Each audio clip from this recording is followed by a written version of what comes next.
நான் 11 வயதிலேயே வானொலியில் புகழ் பெற ஆரம்பித்து விட்டேன். ஆனால் என்னுடைய உறவினர்கள், பக்கத்து வீட்டுக்காரர்கள் என்ன சொல்வார்கள் தெரியுமா?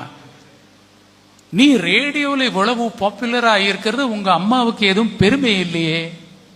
ஆனா அம்மா என்ன சொல்லி பெருமைப்படுவாங்க தெரியுமா? நீ சிகரெட் பிடிக்க மாட்ட,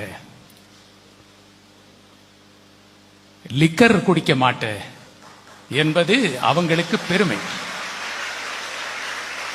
அது நான் வானொலியில் பெற்ற புகழ் என் அம்மாவுக்கு பெருமையாக இல்லையா என்று எனக்கு குறையாகப்பட்டதுதான். ஆனால் அது எப்போது பயன்பட்டது தெரியுமா? நான் நெதர்லாந்திலே சிறப்பு பயிற்சி பெற்று 6 மாதங்கள் நெதர்லாந்தில், ஹாலண்டில் வாழ்ந்த காலத்திலே 24 நாடுகளைச் சேர்ந்த மாணவர்களோடு ஒன்றாக குடித்தனம். ஒரே வீட்டில் 24 அறைகளில் நாம் வாழ்ந்தோம். ஒவ்வொரு நாளும் மது பெருகி ஓடும். மது மட்டுமல்ல, புகைப்பழக்கம் மட்டுமல்ல, மாது என்று எல்லா விதமான பழக்கங்களும் இருந்தன. அவர்கள் எல்லோரும் என்னை ஒரு நாட்டுப்புறத்தானை போல் கேவலமாக பார்ப்பார்கள்.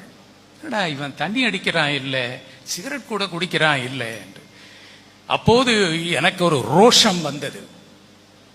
உங்களுக்கெல்லாம் சமமானவன் நான் என்று சிகரெட் பிடித்து காட்ட வேண்டும், மது அருந்தி காட்ட வேண்டும் என்று மனதுக்குள் ஒரு சவால் எழுந்த போது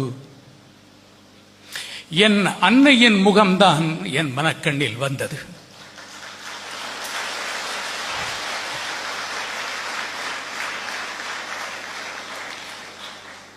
என் அன்னை இந்த உலகை நீக்கும் வரை மனதிலே என்ன பற்றி என்ன கற்பனை செய்து வைத்திருந்தாளோ அந்த கற்பனையை என் உயிர் உள்ளவரை காக்க வேண்டும் என்று நான் தீர்மானித்தேன். அந்த அன்பு என்னை காத்தது.